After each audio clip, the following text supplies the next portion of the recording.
Hello friends, good morning. मैं advocate S L Sharma.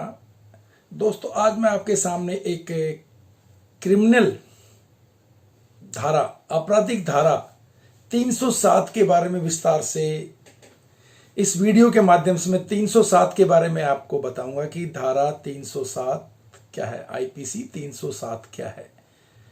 दोस्तों, 307 का नाम सुनते ही आपको समझ में आ गया होगा, हत्या का प्रयत्न करना।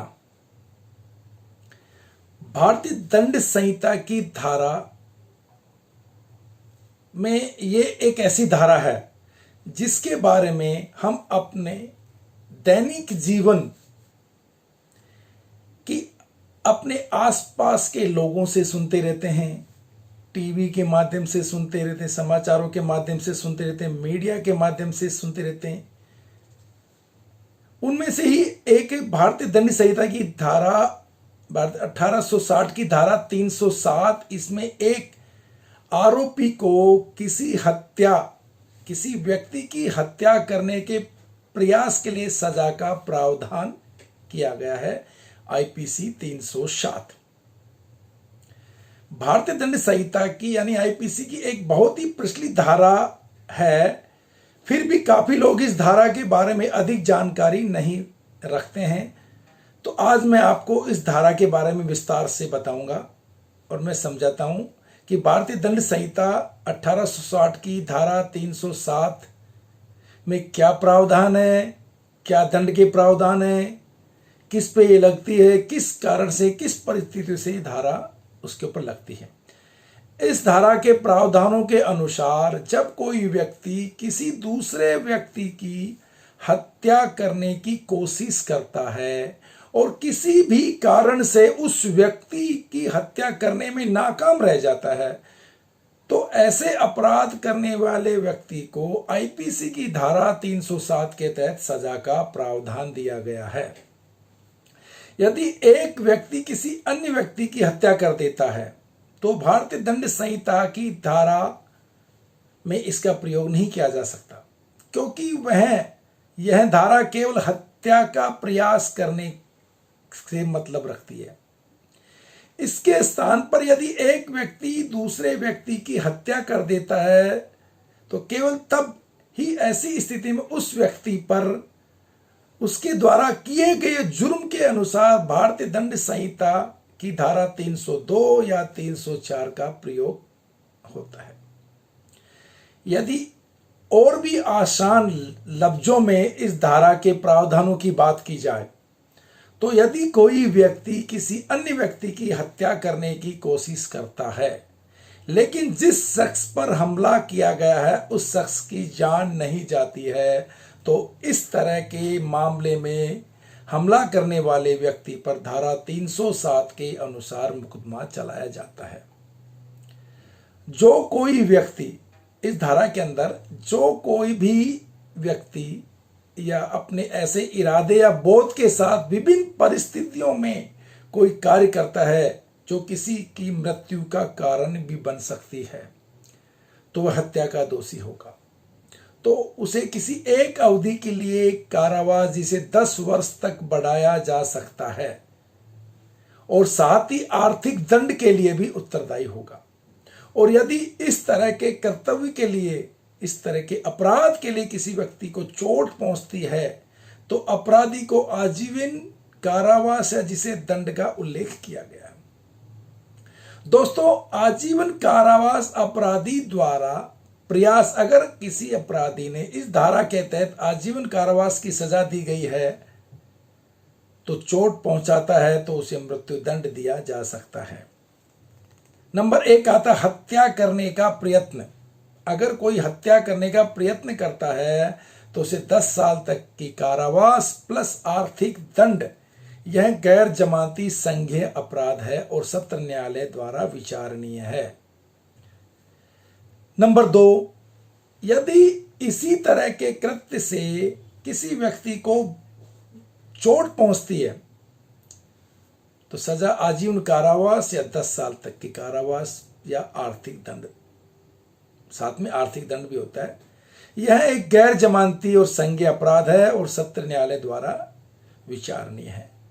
आजीवन कारावास, अपराधी द्वारा हत्या के प्रयास में किसी को चोट पहुंचाना, इसकी सजा क्या होगी? मृत्युदंड या 10 साल तक का कारावास और आर्थिक दंड। यह भी गैर जमानतीय संज्ञेय अपराध की श्रेणी में आता है जो सत्र न्यायालय द्वारा विचारणीय है। यह अपराध समझौते करने योग्य नहीं है। ध्यान रखिएगा दोस्तों, ये अपराध समझौते करने योग्य नहीं होते हैं। धारा जो 307 है, इसको मैं और विस्तार से मैं ले रहा हूं। हत्या की कोशिश करने वाले आरोपी को, जो किसी की हत्या करता है उसको आरोपी कहते हैं। आरोपी को आईपीसी की धारा 307 में दोषी पाए जाने पर कठोर सजा का प्रावधान दिया गया है। यदि कोई व्यक्ति किसी अन्य व्यक्ति पर जान से मारने के इरादे से आक्रमण करता है और किसी वजह से वो व्यक्ति बच जाता है, भगवान की मर्जी से या अपने एफर्ट से या किसी आस पड़ोस के लोगों के बचाव से बच जाता है, तो आक्रमण करने वाले व्यक्ति को न्यायालय द्वारा कारावास की सजा सुनाई जा सकती है, जिसकी समय सीमा 10 साल तक बढ़ाया जा सकता है। केवल कारावास की सजा ही नहीं, ऐसे हत्या करने वाले दोषी को आर्थिक दंड से भी दंडित किया जा सकता है, जिसमें आर्थिक दंड न्यायालय जुर्म की गहराई और दोषी की हैसियत के अनुसार तय करती है। यदि जिस व्यक्ति की हत्या करने की कोशिश की गई है और उसे गंभीर चोट लगती है, तो दोषी को उम्र कैद तक की भी सजा सुनाई जा सकती है। दोस्तों, भारतीय दंड संहिता की धारा 307 के प्रावधानों में एक तथ्य और जोड़ा गया था, जिसके अनुसार यदि कोई व्यक्ति हत्या करने का प्रयास करता है जिससे पहले ही किसी संघीय अपराध में आजीवन कारावास की सजा सुनाई जा चुकी है, तो ऐसे व्यक्ति को उस अपराध के लिए न्यायालय से सजा मौत तक भी दी जा सकती है। विस्तार से मैं इसको बताना चाहूंगा। अगर किसी व्यक्ति को पहले से ही आजीवन कारावास की सजा सुनाई जा रखी है और वो फिर दोबारा वो अपराध करता है, किसी हत्या करने का प्रयास करता है, तो उसको 307 के अंदर मृत्यु दंड का भी प्रावधान है। यदि कोई व्यक्ति किसी अन्य व्यक्ति पर आक्रमण करता है जिसे काफी गंभीर चोट लग जाए, किंतु मारने वाले व्यक्ति का इरादा उस व्यक्ति के हत्या करने का नहीं हो, तो ऐसी स्थिति में दोषी को धारा 3 से स्थान पर भारतीय दंड संहिता की धारा 325 के अनुसार सजा सुनाई जाती है। यानी किसी का इरादा किसी पे आक्रमण करने का था, लेकिन उसका इरादा उसको मारने का नहीं था, उसको जो चोट पहुंचाई उसके मारने लायक नहीं थी, उसका इरादा उसको मारने का नहीं था, खाली चोट पहुंचाने का था, तो उस पर 307 लागू नहीं होकर 325 लागू होती, उसके सारे से उसको सजा सुनाई जाती है। अब आता है जमानत का प्रावधान। 307 में के तहत जमानत कैसे मिलती है, नहीं मिलती है। आईपीसी की धारा 307 एक गैर जमानतीय अपराध है। एक गैर जमानती अपराध है, जिसका मतलब एक ऐसा दंड, अपराध का दंड है जिसे जमानत मिलना बहुत ही कठिन हो जाता है। इस अपराध में एक आरोपी को पुलिस स्टेशन तो किसी भी प्रकार की जमानत नहीं मिल सकती। धारा 307 के अपराधी को तो पुलिस स्टेशन से जमानत मिलने का कोई अधिकार ही नहीं है, और गैर जमानती होने के कारण जिला न्यायालय या डिस्ट्रिक्ट कोर्ट में भी जमानत की याचिका को निरस्त कर दिया जाता है। लेकिन ऐसे अपराध में जब आरोपी अपने प्रदेश की उच्च न्यायालय यानी हाई कोर्ट में जमानत याचिका दायर करता है, तो संभवतः हो सके उसे जमानत मिल जाए, किंतु उच्च न्यायालय में भी जमानत मिलने के अवसर काफी कम होते हैं। यदि उच्च न्यायालय को ऐसा प्रतीत होता है कि शायद यह अपराध आरोपी ने नहीं किया या आरोपी के घर में कोई गंभीर आपात स्थिति में हो रही है या है, ऐसी दशा में न्यायालय उस आरोपी को जमानत दे सकता है। भारतीय दंड संहिता कि धारा 307 के मामले में किसी भी व्यक्ति को अग्रिम जमानत देने का प्रावधान नहीं है। यदि कोई व्यक्ति अग्रिम जमानत मांगता है तो उसे अग्रिम जमानत नहीं मिलेगी। वो अगर जमानत की याचिका भी दायर करता है तो उसकी याचिका सिर्फ निरस्त कर दी जाती है। इसके लिए चाहे एक व्यक्ति जिला न्यायालय या उच्च न्यायालय में आवेदन कर रखा हो तो उसको जमानत नहीं मिलेगी। धारा 307 में वकील की जरूरत क्यों होती है? हत्या के प्रयास जैसे बड़े मामलों में किसी वकील की नियुक्ति करनी चाहिए जो आपके मामले को अपने सुलझे हुए तरीके से संभाल सके या कोर्ट में पेश कर सके ताकि आपको बचा सके और आपके केस जीतने के चांसेस बढ़ जाते हैं।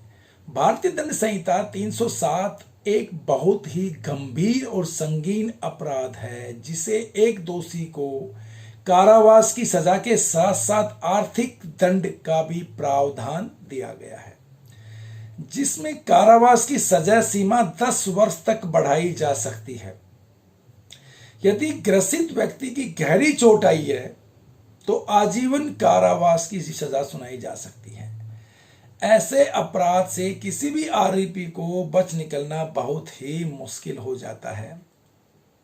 इसमें आरोपी को निर्दोष साबित करना बहुत ही कठिन हो जाता है। ऐसी विशिष्ट परिस्थितियों में आपके वकील के माध्यम से ही आपको बचाव के तरीके खोजने होते हैं। आपका वकील ही आपको बचाव कर सकता है। सबूतों के आधार पे, तथ्यों के आधार पे आपका वकील ही आपको मुक्त कराने की कोशिश करता है। तो दोस्तों, आज मैंने जो आपको ये धारा 307 के बारे में विस्तार से बताया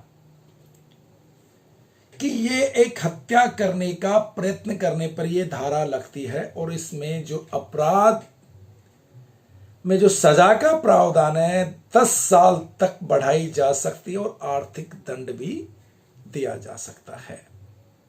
दोस्तों, अगर आपको ये मेरा वीडियो अच्छा लगा तो प्लीज लाइक एंड कमेंट्स। आप हमें कमेंट्स कीजिए। अगर आपको कुछ कमी लगी तो आप हमें कमेंट्स के द्वारा बताइए। हम हमारी कमियों को दूर करने की कोशिश करेंगे।